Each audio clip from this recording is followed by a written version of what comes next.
Voilà, bonjour à tous, chers amis, je suis très heureux de pouvoir vous faire ce petit enseignement que vous allez pouvoir suivre. J'aurais été bien sûr très heureux de pouvoir le donner avec vous le jeudi 19 novembre comme c'était prévu à 20h dans la salle Sainte-Catherine et puis prendre un petit temps d'échange, mais malgré ce deuxième confinement, il faut que la vie continue et donc nous amorçons en fait une nouvelle formation.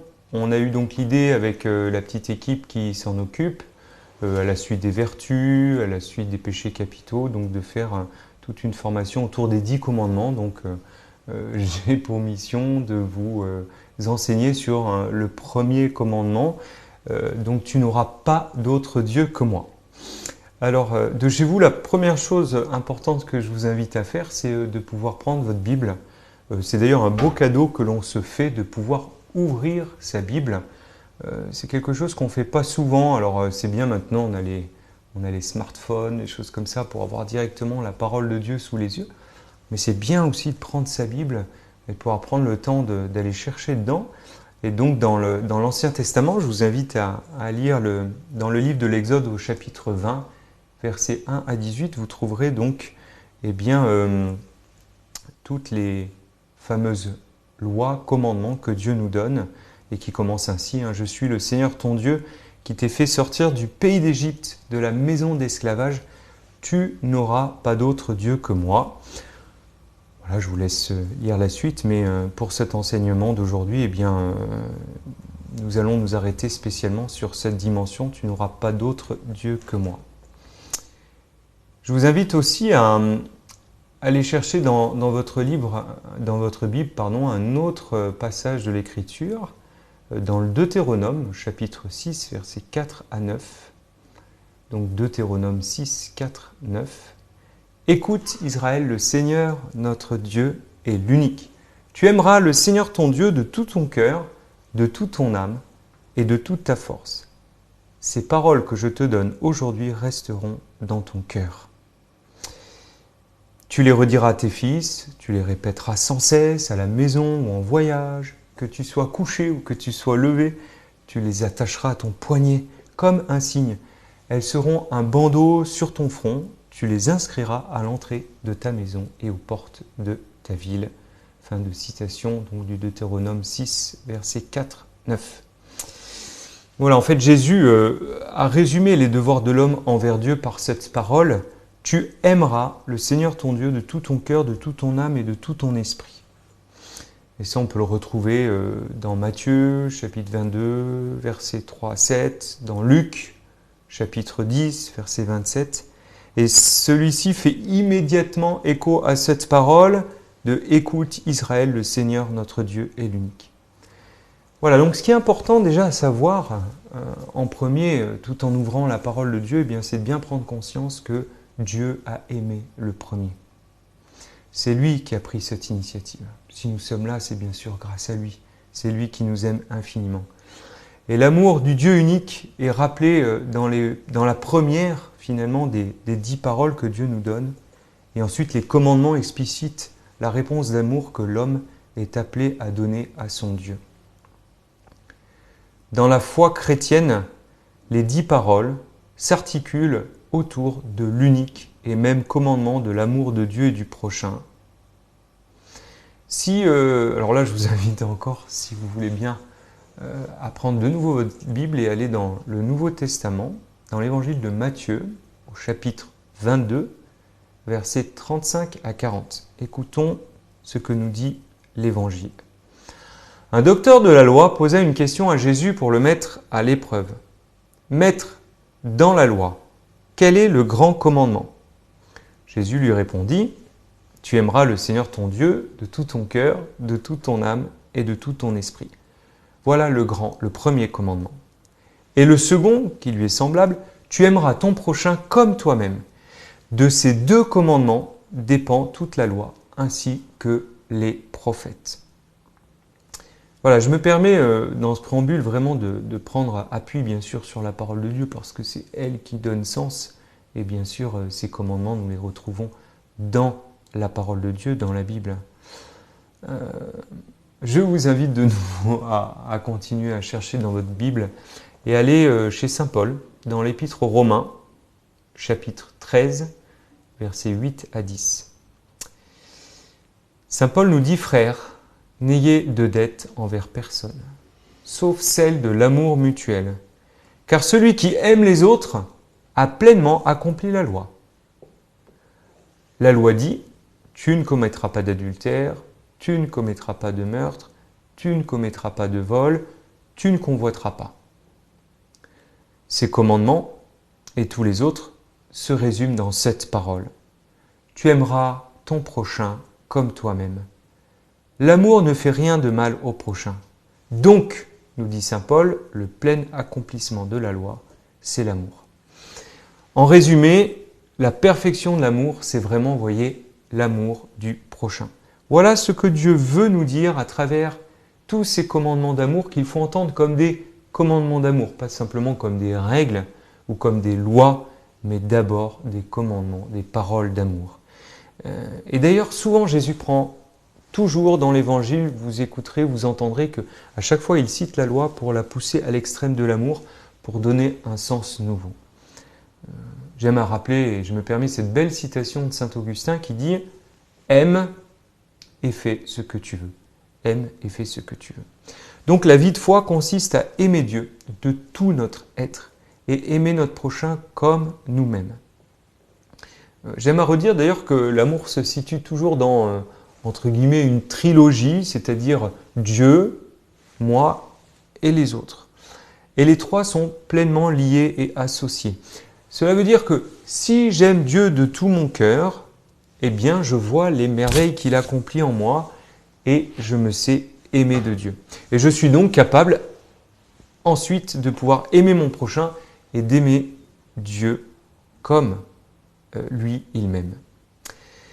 Donc voyez-vous, il ne s'agit pas de savoir lire la loi, de la connaître par cœur.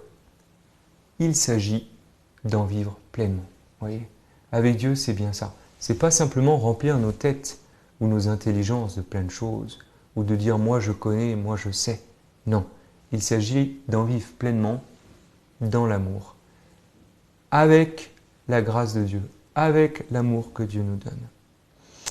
Alors c'est bien beau de dire il nous faut aimer notre prochain, aimer tout le monde. On sait que c'est parfois bien difficile car nos forces sont limitées et que nous-mêmes nous sommes des pauvres et des petits. Si on prend le catéchisme de l'Église catholique, vous voyez, je vous parlais de l'importance de la parole de Dieu dans nos vies. Benoît XVI avait dit à Madrid aux jeunes cette belle parole en disant « Dieu nous a fait avec deux mains, il faut tenir dans une main la parole de Dieu et dans l'autre le catéchisme de l'Église catholique ».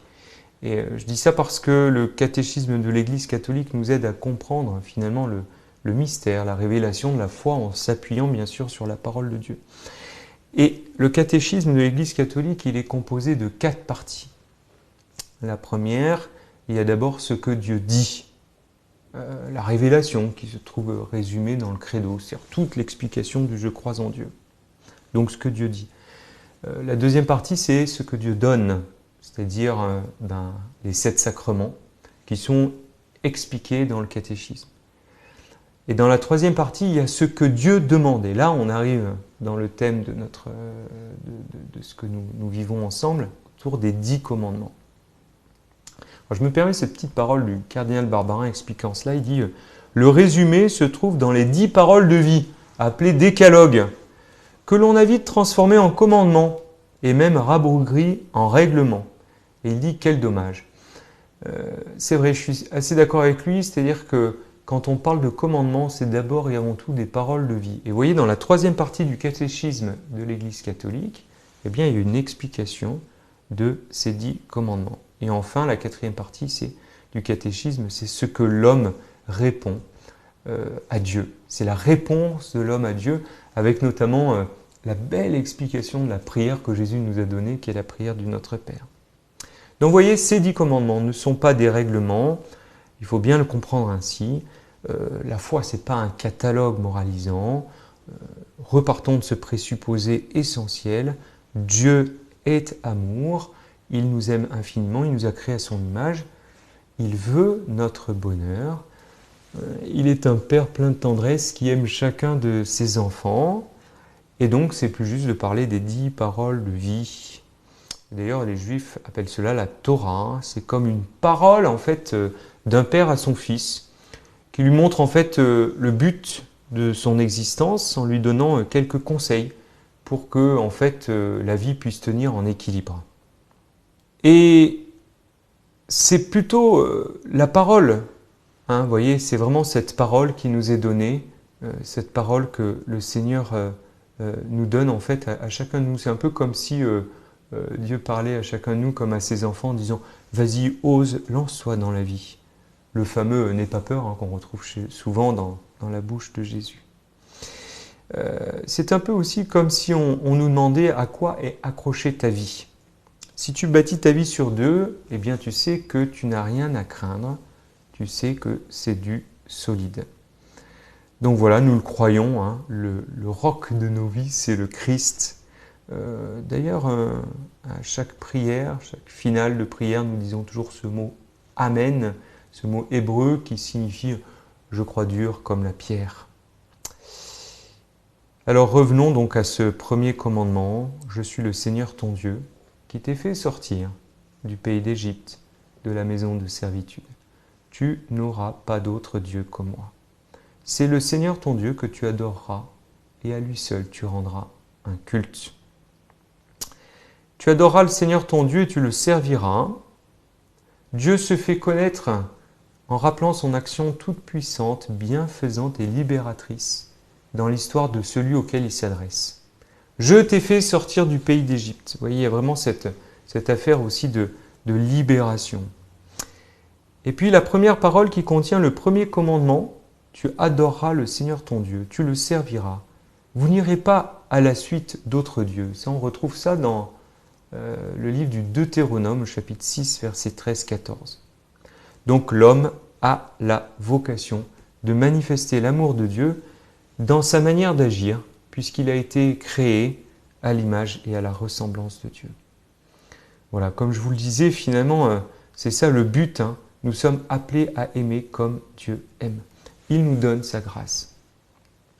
Je suis le Seigneur. Il nous faut donc mettre en lui notre foi, notre espérance et trouver en lui seul l'amour, la charité, ce qu'on appelle les 3 vertus théologales. Donc d'abord la foi. Notre vie trouve sa source dans la foi en Dieu qui nous révèle son amour. Saint Paul d'ailleurs nous parle aussi de l'obéissance de la foi en Romains chapitre 1 verset 5 ou en Romains chapitre 16 verset 2. Notre devoir à l'égard de Dieu est de croire en lui et de lui rendre témoignage. Donc vous voyez que le premier commandement nous demande de nourrir et de garder avec prudence et vigilance notre foi et de rejeter vraiment tout ce qui s'oppose à elle. Voilà, donc on sait parfois, c'est très beau de dire « je crois en Dieu, j'ai la foi ». On sait aussi qu'il y a parfois en nous aussi le doute. Alors le doute finalement peut être aussi une chose positive dès lors que c'est un doute qui nous permet de nous interroger, de nous poser des questions à partir de la foi. Voilà, par contre, si on est dans le doute vraiment volontaire, qui porte sur la foi ou qui refuse de tenir pour vrai ce que Dieu a révélé et que l'Église propose à croire, ça c'est différent. L'espérance. Alors lorsque Dieu se révèle et appelle l'homme, celui-ci ne peut répondre pleinement à l'amour divin par ses propres forces. Il doit espérer que Dieu lui donnera la capacité de l'aimer en retour et d'agir conformément au commandement de la charité. Donc l'espérance, ça c'est très important, c'est l'attente confiante de la bénédiction de Dieu et de la vision bienheureuse de Dieu. Nous sommes dans l'espérance. Nous voyons bien, spécialement en ce moment avec ce que nous vivons, que beaucoup de gens sont dans l'angoisse, sont dans la peur, manquent d'espérance. C'est vrai que pour nous chrétiens, c'est nous rappeler aussi que nous sommes ici-bas sur la terre en pèlerinage et que nous attendons ce jour. Nous sommes dans cette espérance de ce jour où tous nous serons réunis en Dieu. Mais la vie éternelle est commencée ici-bas depuis notre baptême, donc nous devons, dans ce monde d'aujourd'hui, être témoins de cette espérance et de cette joie que Dieu nous donne. Donc il nous faut espérer.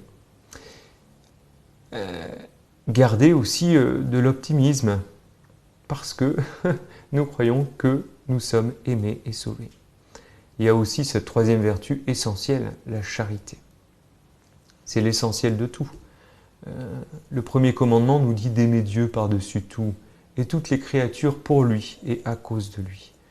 Et d'aimer notre prochain comme nous-mêmes. Voilà, alors il faut faire attention dans notre manière de nous comporter aussi, parfois dans notre relation que nous pouvons avoir vis-à-vis de Dieu. Il est la source de l'amour. C'est pour ça, par exemple, qu'il y a une dimension très importante dans notre vie, c'est la prière.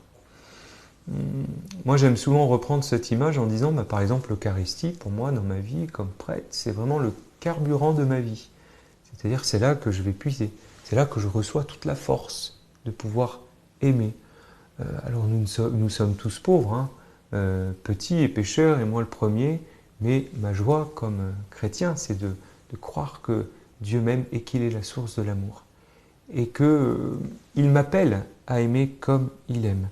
Donc, vous voyez, mettre vraiment notre confiance en lui. C'est pour ça qu'on ne peut pas avoir d'autre Dieu que lui, puisqu'il est la source de toute vie, de tout amour. C'est à lui seul que tu rendras un culte. Eh bien, les vertus théologales de foi, d'espérance et de charité nous donnent aussi de vivre les vertus morales. Ainsi, la charité nous porte à rendre à Dieu, de le louer, de nous avoir créés. Donc, vous voyez là, notre première mission finalement sur Terre, c'est de pouvoir vraiment adorer, de louer Dieu en toutes circonstances. Adorer Dieu, c'est le reconnaître comme notre Dieu, comme le Créateur, le Sauveur, le Seigneur et le Maître de tout ce qui est, de tout ce qui existe. Tu adoreras le Seigneur ton Dieu et c'est à lui seul que tu rendras un culte. Dit Jésus dans l'évangile de Luc au chapitre 4, verset 8, où il cite le Deutéronome que nous avons déjà entendu tout à l'heure, chapitre 6, verset 13. Le pape François a écrit une belle encyclique qui s'appelle Laudato Si, et on parle aujourd'hui beaucoup d'écologie intégrale, et c'est très important en fait de se rappeler ça. Pourquoi ? Parce que cela nous rappelle qu'il nous faut respecter, aimer la création, mais donc que Dieu a créé, mais aussi tout être humain, car tout être humain a été créé à l'image et à la ressemblance de Dieu. Nous avons à respecter aussi sa dignité. Donc vous voyez, c'est aussi là dans un temps parfois comme on revit de confinement, de prendre le temps parfois de s'arrêter, de pouvoir aussi contempler et admirer la création qui est l'œuvre de Dieu. Donc vous voyez, autour de se reposer la question en se disant quelle est ma relation à Dieu, quelle est ma relation à moi-même, quelle est ma relation aux autres, ma relation à la création. Voilà, et de pouvoir adorer Dieu en toutes choses, pouvoir m'ouvrir à lui, ne pas me replier sur moi-même.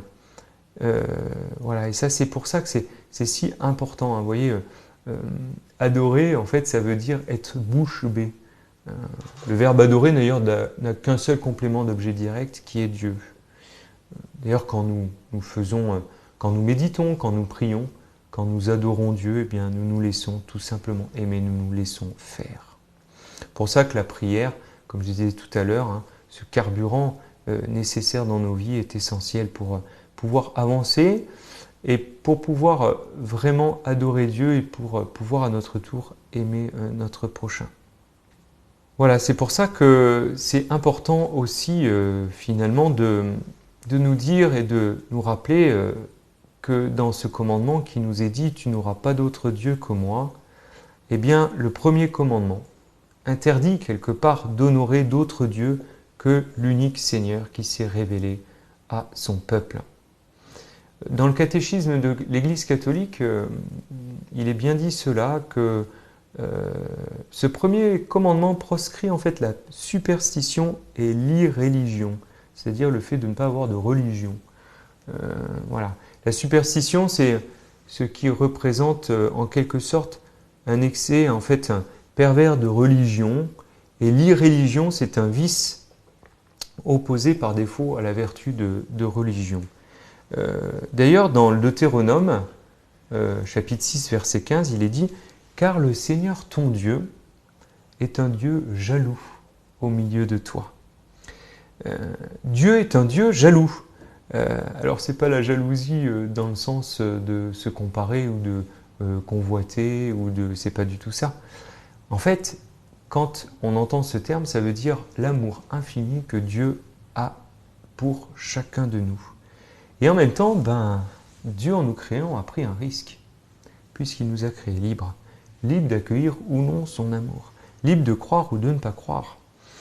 Vous savez, à Paray-le-Monial, pour certains qui connaissent certainement ce lieu, Jésus est apparu au XVIIe siècle à Sainte Marguerite Marie, et il montre son cœur.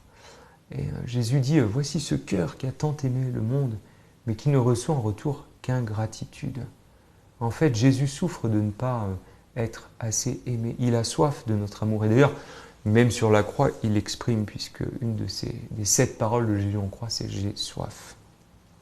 Voilà. Donc, certains risques par rapport au fait de ne pas assez adorer l'unique Dieu. Donc, comme je disais, la superstition, qui est le catéchisme l'explique ainsi en disant que c'est la déviation du sentiment religieux et des pratiques qu'il impose. Elle peut affecter aussi le culte que nous rendons au vrai Dieu. C'est-à-dire quoi ? Par exemple, la superstition, on connaît tous. Par exemple, ça veut dire, si je vais faire ça, il risque de m'arriver ça, ou il ne faut pas que je fasse ça, autrement ça m'apportera du malheur, etc. Voilà. Ça n'a rien à voir avec Dieu. Pourquoi ? Parce que si nous aimons Dieu, il nous faut lui faire confiance. L'autre risque aussi, c'est l'idolâtrie. Le premier commandement, en fait, condamne le polythéisme. Il exige de l'homme de ne pas croire en d'autres dieux que Dieu qui est l'unique, notre Créateur, notre Sauveur plein d'amour. D'ailleurs, l'Écriture appelle constamment ça. Si vous prenez la Bible, vous le retrouverez très souvent. Ce rejet des idoles, or et argent, œuvre de main d'homme. Elles qui ont une bouche et ne parlent pas, des yeux et ne voient pas, ces idoles vaines rendent vain. Voilà. Dieu, au contraire, est le Dieu vivant, qui fait vivre et qui intervient dans l'histoire. Et donc, le danger, bien sûr, de l'idolâtrie, c'est de diviniser ce qui n'est pas Dieu. Et il y a idolâtrie dès lors que l'homme honore et révère une créature à la place de Dieu. Il y a aussi l'athéisme. Le catéchisme de l'Église catholique explique aussi cela comme étant le refus finalement de l'existence de Dieu. Le risque de dire non, Dieu n'existe pas. Je me permets cette citation du Concile Vatican II dans Gaudium et Spes, chapitre 19, qui dit ceci. Beaucoup de nos contemporains ne perçoivent pas du tout, ou même rejettent explicitement, le rapport intime et vital qui unit l'homme à Dieu, à tel point que l'athéisme compte parmi les faits les plus graves de ce temps.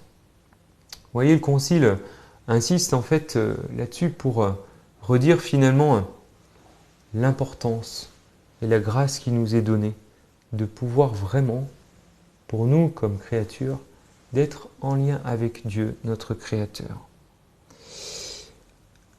Alors, le nom d'athéisme recouvre bien sûr des phénomènes très divers.